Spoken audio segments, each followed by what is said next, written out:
కల్వకుంట్ల చంద్రశేఖరరావు సార్కు షాక్ మీద షాక్ తగులుతున్నటువంటి పరిస్థితి. ఓవైపు కల్వకుంట్ల కుటుంబంలో మళ్ళీ కలహాలు తయారైపోయినాయి. ఓవైపు కేటీ రామారావు అట్లనే హరీష్ రావు మధ్యలో భారీ పంచాయతీ కొట్లాట అవుతున్నట్టుగా ఒక చర్చ వినబడుతున్నటువంటి పరిస్థితి. వీళ్ళ మధ్యలో సడన్గా మళ్ళీ ఏమైంది? అయితే వాస్తవానికి చెప్పాలంటే గత కొద్ది సంవత్సరాల నుండి, నెలల నుండి కాదు, రోజుల నుండి కాదు, వారాల నుండి కాదు, కొన్ని సంవత్సరాల నుండి కల్వకుంట్ల కుటుంబంలో ఓవైపు హరీష్ రావుకు, కేటీ రామారావుకు, కవితకు వాళ్ళ మధ్యలో వాళ్ళకు పడట్లేదు, గొడవలు అవుతా ఉన్నాయి, పంచాయతీలు అవుతా ఉన్నాయి అనేటటువంటి చర్చ కూడా పూర్తి స్థాయిలో వినబడ్డది. అయితే చాలా క్లియర్గా హరీష్ రావుకు, కేటీఆర్కు ఎందుకు గొడవ అవుతున్నది, కేసీఆర్ కండ్ల ముందే కొట్లాట పెట్టుకుంటా ఉన్నారు అనేటటువంటి ఒక చర్చ కూడా వినబడుతున్నటువంటి పరిస్థితి. ఇప్పటి నుండి కాదు, అనేక రోజుల నుండి కేసీఆర్ అనేటటువంటి వ్యక్తి ఈ బావా బామ్మర్దుల ఇద్దరి మధ్యలో నలిగిపోతున్నారు అనేటటువంటి ఒక చర్చ కూడా వినబడుతున్నది. అయితే ఎందుకు గొడవలు అవుతున్నాయి, గొడవలు కావాల్సిన అవసరం ఎందుకు వచ్చింది అంటే, వీళ్ళు చేసినటువంటి పెద్ద కథ ఏంటంటే, బీఆర్ఎస్ పార్టీ ఫస్ట్ పాయింట్ ఓడిపోవడానికి గల కారణం ఏంది, కేవలం 39 రావడానికి గల కారణం ఏంది, వీళ్ళు పెట్టుకున్నటువంటి టార్గెట్ ఎంత, దాదాపు 80 సీట్లు ఈసారి బీఆర్ఎస్ పార్టీ అధికారంలోకి రావడానికి 80 సీట్లు కావాలని చెప్పి టార్గెట్ పెట్టుకున్నారు. ఈ టార్గెట్ కాస్త ఏమైంది, కేవలం 39 మాత్రమే పడిపోయినటువంటి పరిస్థితి. ఈ 39 ఎట్లా వచ్చినాయి, మనం అనుకున్నటువంటి స్థానాలు రాకపోవడానికి గల కారణం ఏందనేటటువంటి ప్రతి అంశం పైన ఓవైపు కేసీఆర్ ఈ బీఆర్ఎస్ పార్టీకి సంబంధించినటువంటి కీలక నేతలతో భేటీ పెట్టేటటువంటి ప్రయత్నం చేసినట్ట. గెలిచినటువంటి ఎమ్మెల్యేలు, ఓడిపోయినటువంటి ఎమ్మెల్యేలు, బీఆర్ఎస్ పార్టీకి సంబంధించినటువంటి కీలక నేతలు, మాజీ మంత్రులు, అట్లనే మాజీ ఎమ్మెల్సీలు, ప్రజెంట్ ఎమ్మెల్సీలు, ఎంపీలు, వాళ్ళతో వీళ్ళతో అందరితో కలిసి సారు ఎర్రపల్లి ఫామ్ హౌస్లో సార్ ఒక మీటింగ్ పెట్టిండు. ఆ మీటింగ్ పెడితే ఆ మీటింగ్లో చాలామంది కీలకమైనటువంటి వ్యక్తులు కేసీఆర్కు అనేక కోణాలలో కొన్ని వాస్తవాలు చెప్పేటటువంటి ప్రయత్నం చేసిరట. అయితే కేసీఆర్ సార్ పెట్టినటువంటి మీటింగ్లో కేటీ రామారావుకు ఇన్విటేషన్ ఇవ్వలేదు, ప్లస్ కేటీఆర్తో పాటు హరీష్ రావు కూడా ఇన్విటేషన్ ఇవ్వనటువంటి పరిస్థితి. ఐ మీన్ హరీష్ను కేటీఆర్కి ఇన్ఫర్మేషన్ ఇవ్వలేదు. వీళ్ళిద్దరు కూడా కేసీఆర్ పెట్టినటువంటి ఏదైతే ఎర్రబల్లి ఫామ్ హౌస్లో సీక్రెట్ మీటింగ్ ఉందో ఆ సీక్రెట్ మీటింగ్కి వీళ్ళిద్దరు కూడా అటెండ్ కానటువంటి పరిస్థితి. అయితే కేసీఆర్ కూడా ఒక పకడ్బందీ ప్లాన్తో, ఒక కొత్త ఉపాయంతో మీటింగ్ పెట్టిండు. ఆ మీటింగ్ పెట్టడానికి గల కారణం ఏంటంటే, అసలు బీఆర్ఎస్ అనేటటువంటి పార్టీ ఎందుకు ఓడిపోయింది, ఓడిపోవడానికి గల కారణం ఏంది, ఏం జరిగి ఉండొచ్చు అని చెప్పి ఆ బీఆర్ఎస్ పార్టీకి సంబంధించినటువంటి కీలక నేతలతో అడిగితే వాళ్ళు చెప్తున్నటువంటి మాట, ఈ కేటీఆర్ బ్రో ఉన్నాడా, కేటీఆర్ బ్రో ఈ సారు ఫోన్ చేస్తే లేపడు ఫస్ట్ పాయింట్, తర్వాత మెసేజ్ చేస్తే రిప్లై చేయడు, ఈయన పిఏ ఉంటాడు తిరుపతి అన్న అని చెప్పి ఉంటాడు, తిరుపతి మీకు ఇలా కొట్టి చూపిస్తావు, తిరుపతి సారు మీకు ఇలా కొట్టి చూపిస్తా గూగుల్లో, తిరుపతి అని ఉంటాడు. ఆయన పేరు కూడా అనేకమైనటువంటి ఎలిగేషన్స్ వినబడుతున్నాయి, తిరుపతి అని చెప్పి కేటీఆర్ వాళ్ళ పిఏ. గతంలోనే కీలకమైనటువంటి అంశాలు ఆయన పైన వచ్చినాయి, ఆరోపణలు.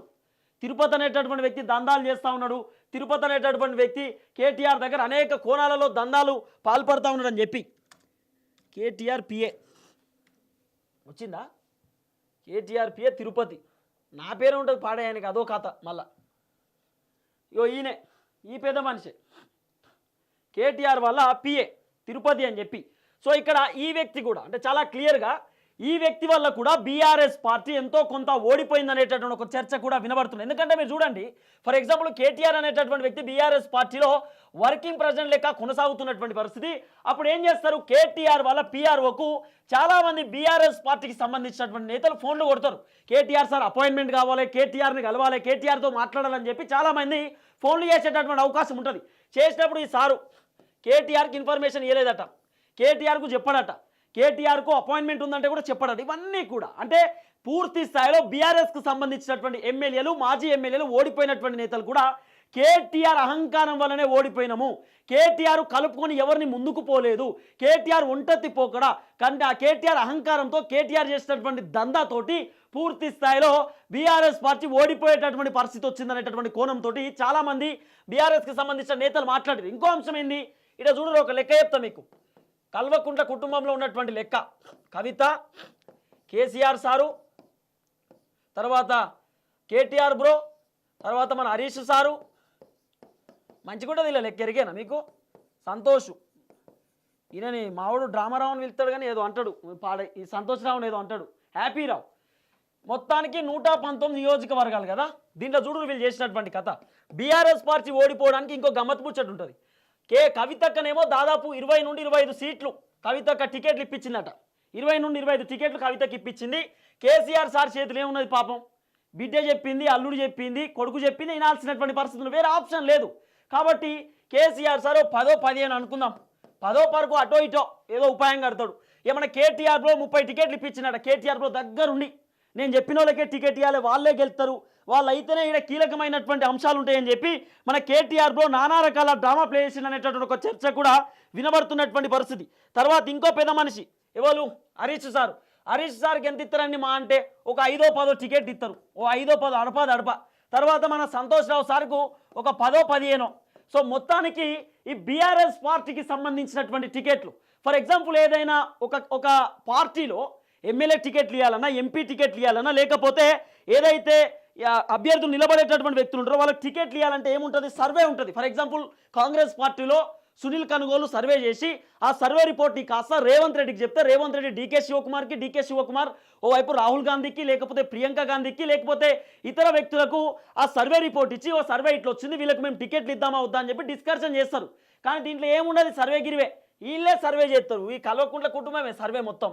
మేము చెప్పినాం మొర్రో ఇటు మీడియా మొట్టుకున్నది, మీడియాతో పాటు బీఆర్ఎస్లో ఉన్నటువంటి కీలక నేతలు కూడా చెప్పారు వీళ్ళకు టికెట్లు ఇవ్వకండి, ఎవరైతే గెలిచినట్టు ఎవరైతే ఇప్పుడు ప్రజెంట్ ఎమ్మెల్యేలు ఎవరైతే ఉన్నారో అధికారంలో ఉన్నటువంటి వ్యక్తులకు సిట్టింగ్ స్థానాలకు టికెట్లు ఇవ్వకండి, వాళ్ళు అనేక అరాచకాలు చేసిరు, అనేకమైనటువంటి అవినీతికి పాల్పడిరు, అనేకమైనటువంటి దందాలు చేసిరు, మళ్ళీ వాళ్ళకి టికెట్ ఇస్తే ఎట్టి పరిస్థితుల్లో వాళ్ళు గెలవరు, తెలంగాణ ప్రజలు వ్యతిరేకంగా ఉన్నారు, వాళ్ళని ఖచ్చితంగా గుడ్డలు కూడా తీస్తారనేటటువంటి మాటలు కూడా చాలామంది బీఆర్ఎస్కి సంబంధించిన నేతలు చెప్పారు.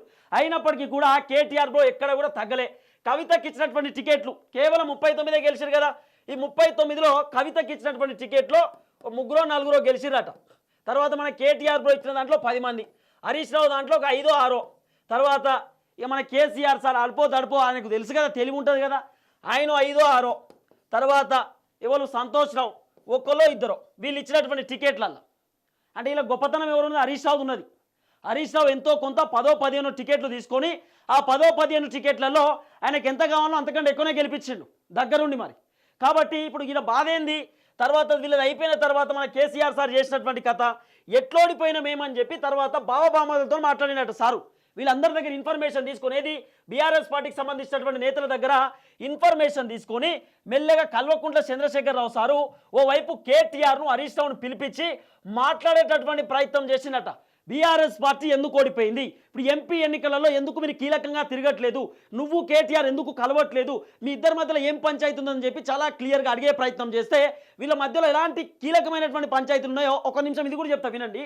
ఏం చెప్పిండు ప్రధానమంత్రి నరేంద్ర మోడీ మొన్న నిజామాబాద్లో జరిగినటువంటి భారీ బహిరంగ సభలో, కేటీఆర్ అనేటటువంటి వ్యక్తిని ముఖ్యమంత్రి చేయడానికి ప్రధానమంత్రి దగ్గరకు వచ్చిర్రు, నా దగ్గరకు వచ్చి కేసీఆర్ నన్ను రిక్వెస్ట్ చేసిండు, మీ సహకారం కావాలి, మీ ఆశీస్సులు కావాలి, కేటీఆర్ని ముఖ్యమంత్రి చేద్దాం అనుకుంటున్నా, నాకు 73-74 సంవత్సరాలు వచ్చింది, నేను రిటైర్మెంట్ తీసుకుందాం అనుకుంటున్నా అని చెప్పి ఎవరు కేసీఆర్ ప్రధానమంత్రి నరేంద్ర మోడీతో చెప్పిండనేటటువంటి ఒక చర్చ కూడా వినబడ్డది.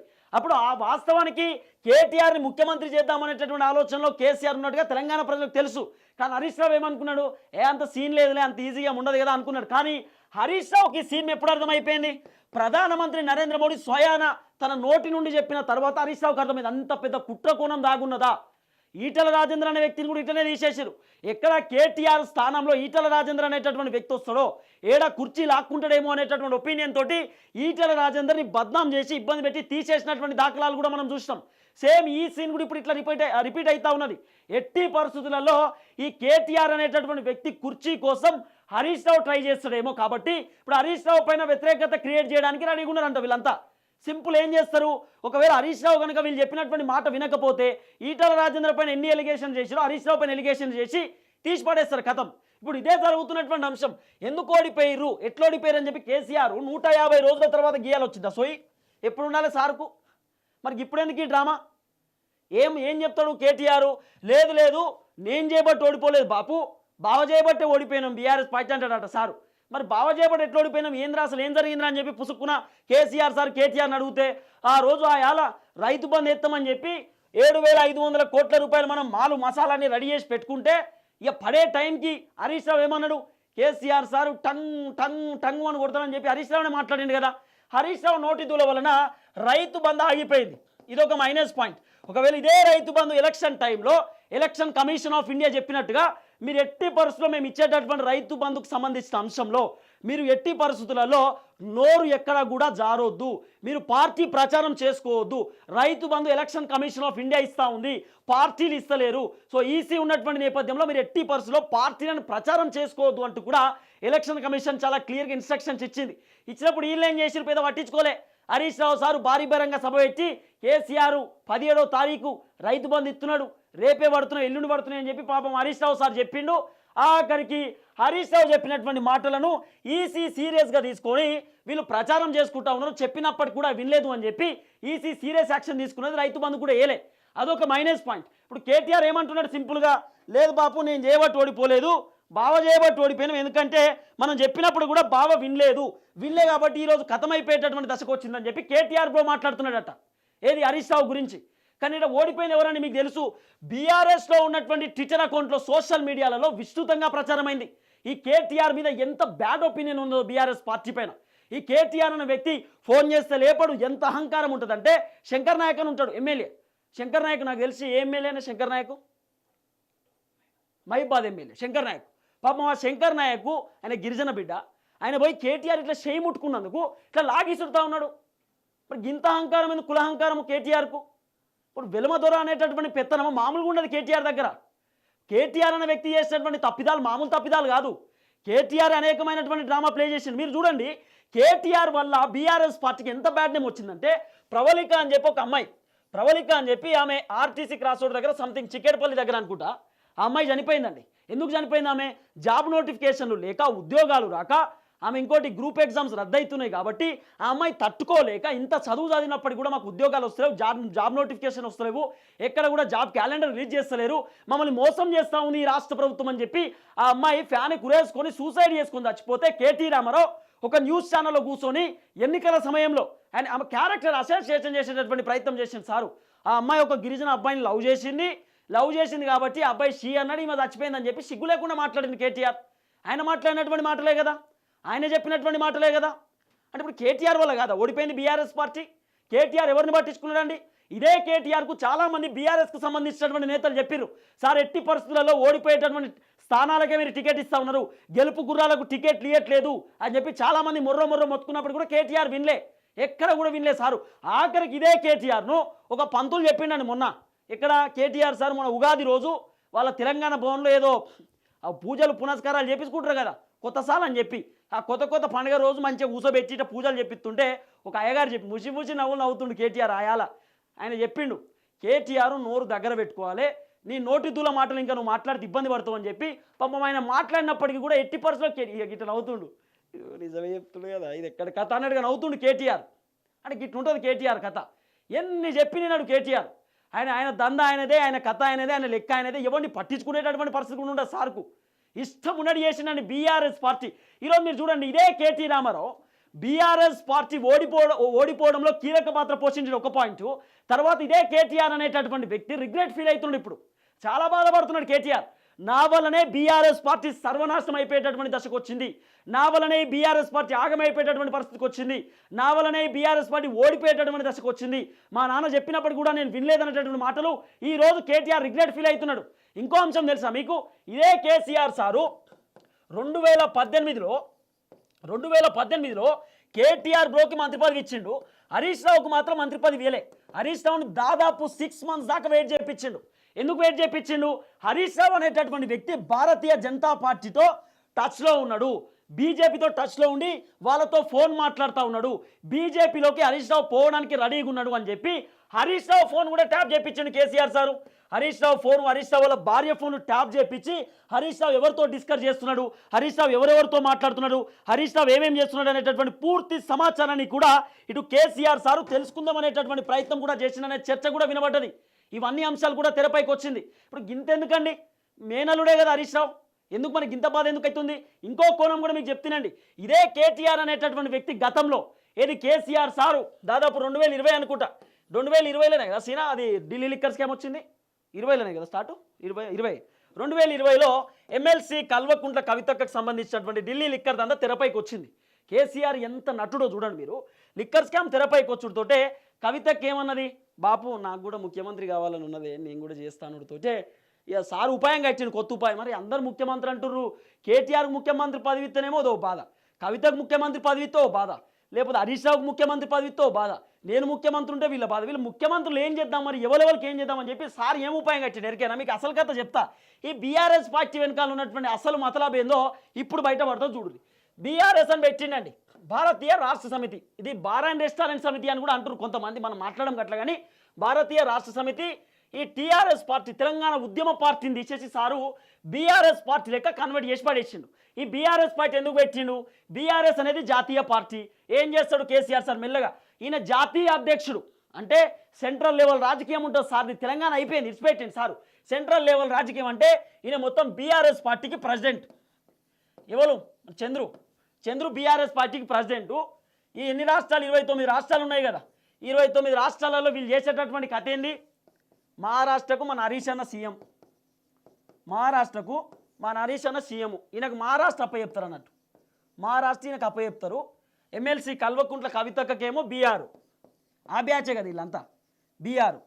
మన కేటీఆర్ బ్రోకేమో తెలంగాణ అప్పచెప్తారు.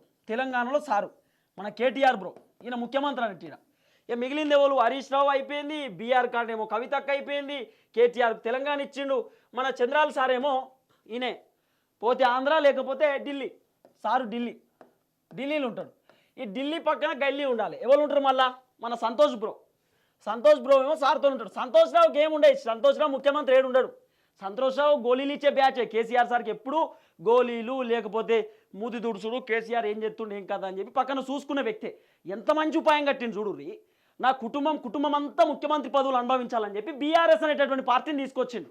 మీరు బాగా ఆలోచన చేయండి. కేసీఆర్ అసలు ఏమనుకున్నాడు కావచ్చు అంటే, ప్రధానమంత్రి నరేంద్ర మోడీ లెవెల్ నాది, నేను పెద్ద పెద్ద రాజకీయాలు చేయాలనుకున్నాడు ఏమో. చంద్రబాబు నాయుడు కేసీఆర్కు ఎవరు గురువు అంటారు కదా. మరి చంద్రబాబు నాయుడు ఇన్ని సంవత్సరాల నుండి, ఇన్ని దశాబ్దాలుగా రాజకీయం చేసేటటువంటి వ్యక్తి, మరి ఆయనకు రాలేదు ఎందుకండి ఆలోచన? చంద్రబాబు నాయుడు అనేకమైనటువంటి కీలక పదవులు అనుభవించిండు.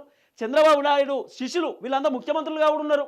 రేవంత్ రెడ్డి ముఖ్యమంత్రి ఉన్నాడు, తర్వాత కేసీఆర్ చంద్రబాబు నాయుడు శిష్యుడు, ఆయన ముఖ్యమంత్రిగా చేసిండు. వీళ్ళందరూ కీలకమైనటువంటి నేతలు, కీ రోల్ పాత్ర పోషించినటువంటి వ్యక్తులు. చంద్రబాబు నాయుడుకి రాలేందుకు ఆలోచన? మరి నేను జాతీయ పార్టీ టీడీపీ అనేది పెద్ద పార్టీ పెట్టి నేను ఇప్పుడు మొత్తం భూకంపం బద్దలు కొట్టాలనే ఆలోచన రాలే. కేసీఆర్కి ఎందుకు వచ్చింది ఆ ఆలోచన? ఎందుకంటే అందరూ ఉండాలి, ఇక ఒకళ్ళంటే ఒకళ్ళు బాధపడుతున్నారు. పుసుకున్న ముఖ్యమంత్రి ప్లేస్లో కేటీఆర్కి ఇచ్చిన అనుకో కుర్చీ, కవిత బాధపడుతున్నది. కవిత కుర్చీ ఇస్తేనేమో కుటుంబం అంతా సఫర్ అయ్యేటటువంటి పరిస్థితి. కాబట్టి బీఆర్ఎస్ అనే పార్టీ పెడితే జాతీయ పార్టీ, మనిషికో రాష్ట్రం అప్పచెప్పి పోర్రా మీరే ముఖ్యమంత్రి చేసుకోపోర్రా అని చెప్తే అయ్యేపోయా కదా, వాళ్ళే ముఖ్యమంత్రి అవుతారు. ఇప్పుడు కాకుండా 10-15 సంవత్సరాల కన్నా కాకపోతామా అనేటటువంటి ఆలోచన. కానీ తెలంగాణ ప్రజలు ఏం చేసిరు? కేసీఆర్ ఇలాంటి డ్రామా ప్లే చేసిండు. తెలంగాణ రాష్ట్రంలో ఉన్నటువంటి సంపదను మొత్తం కూడా బీఆర్ఎస్ పార్టీ పైన ఇన్వెస్ట్ చేసిండు. ఈ రాష్ట్రంలో గాలి, నీరు మొత్తం సంపద మొత్తం తీసుకుపోయి అన్ని రాష్ట్రాలలో కేసీఆర్ కుదువ పెట్టుకోవడానికి రెడీగా ఉన్నాడు. కాబట్టి ఎట్టి పరిస్థితుల్లో కేసీఆర్కు అవకాశం ఇవ్వద్దు అనేటటువంటి ఆలోచనతోటి పూర్తి స్థాయిలో ఖతం చేసి పడేసారు తెలంగాణ ప్రజలు. చాలా తెలివికలు తెలంగాణ ప్రజలు. అంత ఈజీగా ఏం కేసీఆర్ నమ్మేటటువంటి పరిస్థితి లేదు. ఈ బీఆర్ఎస్ పార్టీ వెనకాల గదే కథ, ఆ మతలబ్ మొత్తం అదే ఉంటుంది. ఈ బీఆర్ఎస్ పార్టీ దందా వెనకాల ఇంకోటి ఏంటి? ఇదే కేటీఆర్ సారు కేసీఆర్ని అడిగిండట, బాబు మళ్ళీ గెలిచేటట్లు ఏం కానీ అడిపో ముఖ్యమంత్రి పదవి ఒక 2 సంవత్సరాల నియర్ అదే కూర్చుంటా అంటే, ఏ మోసం అవుతుంది గట్లిస్తే అని చెప్పి కేసీఆరే మాట్లాడిండట. ఈ చర్చ కూడా వినబడ్డది. అంటే నేను దగ్గరుండి చూసింది కాదు, నేను చేసింది కాదు, కానీ ఇది ఒక చర్చ వినబడ్డది గతంలో. ఏది 2021-22లో డాడీ 1 సంవత్సరం అన్నా 2 సంవత్సరాలన్నా ముఖ్యమంత్రి పదవి నాకు నేను మా నాయన రిటైర్మెంట్ తీసుకుంటారు అనుకుంటా, లేకపోతే మళ్ళీ నువ్వే 5 కానీ ఒక 2 సంవత్సరాలు నేను కూర్చునే ప్రయత్నం చేస్తా అంటే కేసీఆర్ చెప్పిండట. ఒకవేళ కేటీఆర్కు కనుక ముఖ్యమంత్రి పదవి ఇస్తే ఎవరైనా ఒప్పుకునే పరిస్థితి ఉంటుంది ఆ బీఆర్ఎస్ పార్టీలో? కేటీఆర్ కంటే తీస్మార్కాన్ లీడర్లు ఉన్నారు, దాంట్లో బడా నేతలు ఉన్నారు. ఓవైపు చాలామంది పద్మారావు అన్న కానీ లేకపోతే స్పీకర్ మధుసూదనాచారి గతంలో ఆయన ఉన్నటువంటి వ్యక్తి కానివ్వండి, చాలామంది ఇట్లా అనేకమైనటువంటి నేతలు ఉన్నారు బీఆర్ఎస్ పార్టీలో, కీలకమైనటువంటి నేతలు. కాబట్టి ఒకవేళ కేటీఆర్కి జూనియర్కి పుసుక్కుని ఇచ్చాడు కదా, ఈయనకు వాస్తవానికి వర్కింగ్ ప్రెసిడెంట్ పదవి ఇచ్చినప్పుడు చాలామంది వ్యతిరేకించినట. మీ కొడుకుకి ఎట్లిస్తావు? ఉద్యమ సమయంలో విజయరామారావు సారు కేసీఆర్ చెప్పిండట, ఒకవేళ నువ్వు దళితులే ముఖ్యమంత్రి చేస్తా అంటున్నావు, నేను పెద్ద పార్టీ పెడతా, భూకంపం బద్దలు కొడతా, అధికారంలో మనమే వస్తామంటున్నావు కదా, రేపు మేము బిడ్డనో కొడుకో వస్తామని నీ పరిస్థితి ఏంటంటే, వాళ్ళకేం అవసరం విజయ్, మనతోటి వాళ్ళకేం అవసరం, మనకు సంబంధమే లేదని చెప్పిండట. పాపం విజయరామారావు సార్ వాళ్ళందరూ కూడా నిజమే కావచ్చు కేసీఆర్ చెప్పేది నిజమనే, వాళ్ళ కుటుంబ సభ్యులు వచ్చినా కూడా కేసీఆర్ యాక్సెప్ట్ చేయరేమో అనుకున్నారు. కానీ వచ్చిన తర్వాత టకాటక 2014-18 బిడ్డొచ్చుడుతో ఎంపీ టికెట్ ఇచ్చే, బిడ్డొచ్చుడుతో ఎమ్మెల్యే టికెట్ ఇచ్చే, బిడ్డొచ్చుడుతో ఎమ్మెల్సీగా ఆమెని అక్కడ కట్టబెట్టేటటువంటి ప్రయత్నం చేసిండు. తెలంగాణ ప్రజలకేమో ఉద్యోగాలు రావు, కానీ కల్వకుంట్ల ఖాందాన్ మొత్తం ఉద్యోగాలే, ఖాందాన్ అంతా బిడ్డ ఎమ్మెల్సీ, ఓ వైపు అల్లుడేమో ఇప్పుడు మళ్ళీ ఎమ్మెల్యే ఉన్నాడు, గతంలో మంత్రి ఉన్నాడు సారు, మళ్ళీ మంత్రి 2 మంత్రులు మన కేటీఆర్ బ్రోకు, మళ్ళీ ఎమ్మెల్యే, తర్వాత మన సంతోష్ రావు సార్కు తానీకు దందా, తర్వాత మంత్రి సారు, తర్వాత ఇంకెవరు ఉన్నారా మిస్ అయిపోయారు, వాళ్ళు కన్నారావు గిన్నరావు వాడోడు ఉంటాడు వాందో దందా, వీళ్ళంతా ఒక ముఠా, వీళ్ళంతా ఒక బ్యాచి, వీళ్ళొక భయంకరమైనటువంటి ముఠా. ఆఖరికి కేసీఆర్ వాళ్ళ అన్నబిడ్డ అనుకుంటా రమ్యారావు మేడం, పాపం ఆమెను ఆగం చేసి పడేసారు మధ్యలో, ఆమెను ఇబ్బంది పెట్టింది, 30 తిప్పలు పెడితే వీడి పేరు దొంగ అని చెప్పి ఆమె ఏం చేసింది, మెల్లగా కాంగ్రెస్ పార్టీ కండ కప్పుకున్నది. అంటే ఎంత దుర్మార్గమైనటువంటి వ్యక్తులు మీరు చూడండి. కేటీఆర్ కేవలం ముఖ్యమంత్రి పదవి కోసము తాతాలాడిండు, ముఖ్యమంత్రి పదవి కోసం నానా రకాలుగా ట్రై చేసేటటువంటి ప్రయత్నం చేసిన కేటీఆర్, అయినప్పటికీ కూడా ఎక్కడ కూడా ముఖ్యమంత్రి పదవి రాలేదు. కేవలం ముఖ్యమంత్రి పదవి సీఎం సీటు కోసము గత కొన్ని దశాబ్దాలుగా కొట్లాడిన కేసీఆర్ మొత్తానికైతే 2 దఫాలుగా ముఖ్యమంత్రిగా కొనసాగింది. కానీ ఇప్పుడు కేటీఆర్ పడ్డది కన్ను, ఎట్టి పరిస్థితులలో నేను ముఖ్యమంత్రి కావాలి, ఆ కుర్చీ ఎట్లుంటో చూసే ప్రయత్నం చేస్తానే ఆలోచనలు పడ్డాడు. కాబట్టి ఒకవేళ నెక్స్ట్ టైం ముఖ్యమంత్రి అయ్యేటటువంటి అవకాశం ఉన్నా కూడా ఖచ్చితంగా కేటీఆర్కి అయితే ఛాన్స్ చేయడు కేసీఆర్, ఎట్టి పరిస్థితుల్లో కేసీఆర్ ఉండేటటువంటి అవకాశం ఉంటుంది. ఒకవేళ కేసీఆర్ కనుక సీఎం కుర్చీ ఎవరికైనా ఇవ్వాలనుకుంటే 110% హరీష్ రావుకి ఇచ్చేటటువంటి ప్రయత్నం చేయవచ్చు. ఎందుకు హరీష్ రావుకి ఇచ్చే ప్రయత్నం చేయవచ్చు అంటే, ఓవైపు కేటీఆర్ను తెలంగాణ ప్రజలు నమ్మేటటువంటి పరిస్థితి లేదు, తర్వాత ఎమ్మెల్సీ కల్వకుంట్ల కవితక్క ఢిల్లీ లిక్కర్ స్కామ్లో జైల్లో ఉంది కాబట్టి బయటకు వచ్చినా కూడా నమ్మేటటువంటి పరిస్థితి ఉండకపోవచ్చనే చర్చ వినబడుతున్నది. తర్వాత సంతోష్ రావును 2% కూడా నమ్మరు, 80% నమ్మేటటువంటి అవకాశం లేదు. కాబట్టి సో మొత్తానికి హరీష్ రావుకే ముఖ్యమంత్రి పదవి ఇచ్చేటటువంటి అవకాశం కూడా ఉండొచ్చు ఒకవేళ కేసీఆర్ మళ్ళీ అధికారంలోకి వస్తే. సో మొత్తానికి అయితే పూర్తి స్థాయిలో ఈ ముఖ్యమంత్రి కుర్చీ కోసము, పార్టీ ప్రెసిడెంట్ పదవుల కోసము పంచాయతీలు అవుతున్నటువంటి పరిస్థితి.